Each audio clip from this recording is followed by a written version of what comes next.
KlingAi has a really cool feature called Elements in the Image to Video tab. What it does is combines objects from various pictures into a single video. So in this case, I've used 3 pictures. Main picture is the young woman that I've generated in Flux. I've got a random picture of a brown bear and a forest. And I was using just a short prompt. Beautiful young woman and a big brown bear hug in the woods. Using professional mode, 9:16.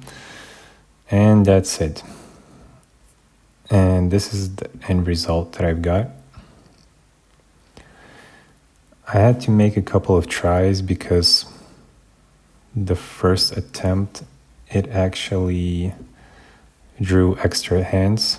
For example, this was not so bad until this moment where you see like a third hand appearing from a young woman's body, which is unacceptable. Also, I tried in another format, 16:9, but the quality was much worse. The Elements feature is very straightforward and simple.